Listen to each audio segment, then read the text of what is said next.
Hello friends, मैं हूं गौरव और हाल ही में एक बहुत ही पॉपुलर बायोटेक्नोलॉजिस्ट हाशिम अल घायली ने मां की कोख के बाहर करीब 30,000 बच्चों को पैदा करने वाली अपनी एक revolutionary artificial womb technology ecto life के कॉन्सेप्ट को काफी डिटेल के साथ पब्लिकली रिवील किया है। हाशिम के हिसाब से इस टेक्नोलॉजी से वो एक साथ 30,000 बच्चों को मां के कोख के बाहर ऐसे पॉड्स में जन्म देंगे और इतने ज्यादा फीटसेस एक साथ होने के बावजूद वो फैसिलिटी आपको पर्टिकुलरली अपने बच्चे की हेल्थ 24/7 ट्रैक करने की सुविधा देगी। प्लस रही बात अपने बच्चों को महसूस करने की, तो डोंट वरी, मिस्टर अल घायली ने उसके बारे में भी सोच रखा है। ये टेक्नोलॉजी इस हिसाब से डिजाइंड है कि जब आपका बच्चा कुछ महीनों का हो जाएगा, आप लिटरली अपने घर बैठे बैठे उसका लात मारना तक महसूस कर पाओगे। इनफैक्ट अगर आपको उसे अपनी आवाज से रूबरू करवाना है तो आपको ऐसा भी ऑप्शन दिया जाएगा कि आप यहां से उसके लिए गाना गाओगे और वो उसके लिए वहां पर लाइव प्ले होगा। Unbelievable, right? लेकिन होल्ड ऑन, इसका सबसे शॉकिंग पार्ट ये है कि इस पूरे रेवोल्यूशनरी कॉन्सेप्ट की शुरुआत आयरॉनिकली एक अंधविश्वास के साथ हुई। सो कहानी की शुरुआत होती है साल 1500 एडी में, जब एक स्विस फिजिशियन पैरासेल्सस ने कहा था किसी औरत के शरीर के बाहर एक बच्चे को जन्म देने के लिए सिर्फ दो ही चीजों की जरूरत होती है, किसी इंसान का स्पर्म और किसी घोड़े का खाद। Yes, you heard that right, घोड़े का खाद यानी कि मैन्योर। पैरासेल्सस का यह मानना था कि जिस तरीके से हम बीज बोने के बाद उस पर पानी छिड़कते हैं ना, बिल्कुल उसी तरह इंसानी स्पर्म्स और घोड़े की खाद को मिक्स करके अगर उस पर खून की बूंदें छिड़की जाए तो लगभग 40 दिनों के अंदर ही एक बच्चा पैदा हो जाएगा। और असल में इस किस्म के सुपरस्टिशंस उन दिनों में इतने प्रचलित थे कि साल 1600 तक तो खुद साइंटिस्ट भी एक औरत के वूम को एक मायावी जाल मानते थे। उस वक्त के साइंटिस्टों की सोच कुछ ऐसी थी कि स्पर्म्स असल में हजारों छोटे छोटे इंसान होते हैं जो सीमेन में इधर उधर तैरते रहते हैं, और औरत की बॉडी एक ऐसा बर्तन होता है जिसमें वो स्पर्म्स एक बच्चे के रूप में बड़े होते हैं। अब ऐसे में सपोज अगर किसी वजह से मिसकैरेजेस बहुत ही ज्यादा बढ़ने लग गए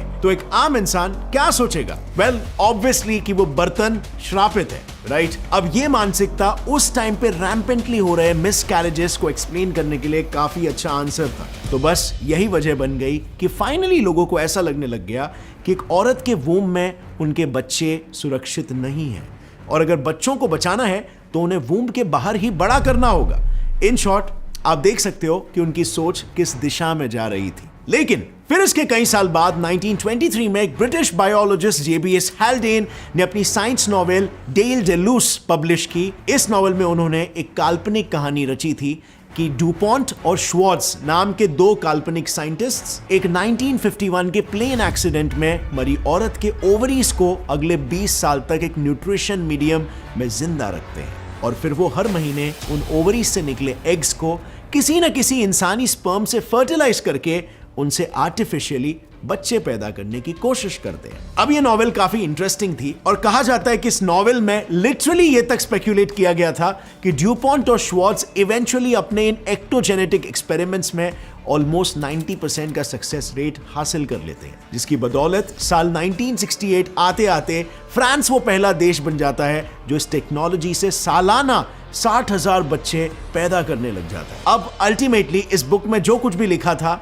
वो थी तो एक कहानी, राइट, एक नॉवेल, बट JBS हैल्डेन को कहां पर यह पता था कि इस नॉवेल के ठीक 100 साल बाद एक्टो लाइफ टेक्नोलॉजी जन्म लेने वाली है जो बच्चों को बिल्कुल उसी तरीके से ग्रो करेगी आउटसाइड द वूम जैसे उन्होंने नॉवेल में प्रेडिक्ट किया था। पर यह टेक्नोलॉजी भी 100 साल बाद यूं चुटकियों में डेवलप नहीं हुई। असल में एक्टो लाइफ फैसिलिटी में बच्चों को जिस तरीके से ग्रो किया जाने वाला है वो साल 1996 में परफॉर्म्ड दुनिया के पहले सक्सेसफुल लेकिन काफी वियर्ड से एक्टोजेनेसिस एक्सपेरिमेंट पर आधारित है, जो एटलीस्ट 13 बकरियों की जान लेकर किया गया। इस एक्सपेरिमेंट में बेसिकली साइंटिस्टों ने बकरियों के 14 फीटसेस लिए थे और उन्हें उनकी मां के एमनियोटिक फ्लूइड में रखा था। ऐसा करने पर कहा जाता है कि कुछ ही हफ्तों में उन साइंटिस्टों ने एटलीस्ट एक बकरी को सक्सेसफुली डिलीवर कर लिया था। सो फिर क्या था? इसी प्रोसेस को मिस्टर हाशिम अल घायली ने इंसानों के लिए कॉन्सेप्चुलाइज करके एक्टो लाइफ फैसिलिटी दुनिया के सामने पेश की। उन्होंने सोचा कि उनके इस फैसिलिटी में पहले तो कुछ इस इस तरह के हजारों पॉड्स एक आर्टिफिशियल वूम की तरह काम करेंगे और फिर उनमें बेबी को ग्रोथ और एक इन्फेक्शन फ्री एनवायरनमेंट देने के लिए एक आर्टिफिशियल एमनियोटिक फ्लूइड भरा जाएगा। ये इसीलिए क्योंकि एमनियोटिक फ्लूइड बेसिकली माँ के शरीर में मौजूद पानी और बेबी के यूरिन के मिश्रण से बनता है और इसीलिए इसकी मदद से माँ से बेबी को कुछ जरूरी ग्रोथ फैक्टर्स, हार्मोन्स और एंटीबॉडीज मिलते हैं। पर जैसे कि आप देख सकते हो, एमनियोटिक फ्लूइड के लिए माँ के बॉडी में मौजूद पानी बहुत जरूरी होता है और इसी प्रॉब्लम के सोल्यूशन के लिए एक्टोलाइफ के फाउंडर ने इस पानी को लैक्टेट रिंगर्स सोल्यूशन से रिप्लेस करने का सोचा। लैक्टेट रिंगर्स सोल्यूशन और ह्यूमन बॉडी में मौजूद पानी का कॉम्पोजिशन बिल्कुल सेम ही होता है, बिकॉज ऑफ विच डॉक्टर्स भी जब शरीर में पानी इलेक्ट्रोलाइट्स की कमी हो जाती है तो उसे ही रेकमेंड करते हैं। खैर, इन पॉड्स में इस आर्टिफिशियल एमनियोटिक फ्लूइड के साथ साथ कई सारी मशीनरीज भी कनेक्टेड होंगी जो कंटिन्यूअसली आपके बच्चे को मॉनिटर करेंगी। जी हाँ, एक्टोलाइफ कॉन्सेप्ट के अनुसार सबसे पहले तो हर पॉड में 360 डिग्री कैमरास दिन रात बेबी पर नजर रखे रहेंगे और इनसे आपके बच्चे के शरीर में हो रहे सभी छोटे बड़े चेंजेस एक टाइम लैप्स वीडियो के रूप में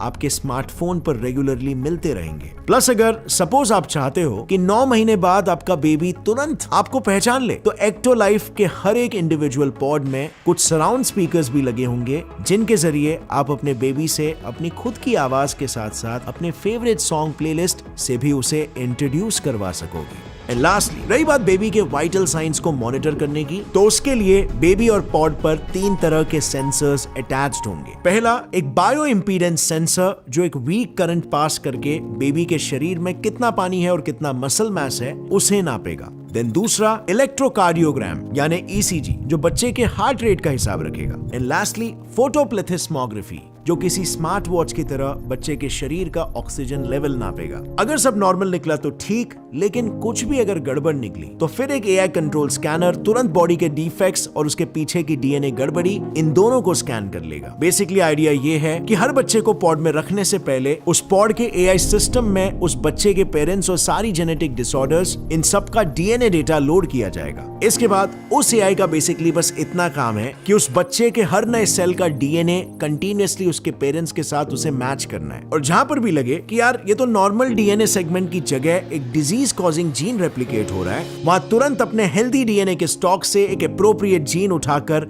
फिट करना होगा, क्योंकि जितना जल्दी वो डिफेक्टिव डीएनए को आइडेंटिफाई करके रिपेयर करेगा उतने ही चांसेस बढ़ जाएंगे कि उस सेल के बाद पैदा होने वाले सेल्स की जनरेशन हेल्दी पैदा होगी। Interesting, right? Well, what's more interesting is that आप देख सकते हो यहाँ मैंने पर्टिकुलरली सिर्फ जेनेटिक डिसऑर्डर्स की बात की है, ऑर्डिनरी डिजीजेस या इन्फेक्शंस की नहीं। ऐसा इसीलिए क्योंकि वो चीजें मेजरली न्यूट्रिशन की कमी और अनहाइजीनिक एनवायरनमेंट की वजह से होती है और इन सब का प्रिवेंटिव सोल्यूशन तो एक्टोलाइफ के स्ट्रक्चरल डिजाइन में ही मौजूद होने वाला है। एक्टोलाइफ के डिजाइन के अनुसार सभी पॉड सेंटर में मौजूद 2 बड़े टैंक से कनेक्टेड होंगे। एक न्यूट्रिशन टैंक जो न्यूट्रिएंट्स, ऑक्सीजन और बाकी एसेंशियल फ्लूइड्स पॉड्स को डिस्ट्रीब्यूट करेगा और दूसरा वेस्ट मैनेजमेंट टैंक जो बेबी से आ रहे वेस्ट को कलेक्ट करके रिसाइकल करेगा। ये दोनों टैंक्स बेसिकली बड़े पाइप्स के जरिए हर एक पॉड से कनेक्टेड होंगे और फिर आगे पॉड्स में मौजूद आर्टिफिशियल अम्बिलिकल कॉर्ड के जरिए बेबी की नाभि से। इससे होगा ये कि पहले तो न्यूट्रिशन और ऑक्सीजन बेबी के डाइजेस्टिव सिस्टम से होते हुए वेस्ट टैंक में कलेक्ट होने लगेगा और फिर जैसे ये वेस्ट प्रोडक्ट्स भारी मात्रा में जमा हो जाएगा उसे एंजाइमेटिक रिसाइकलिंग टेक्निक से रिसाइकल करके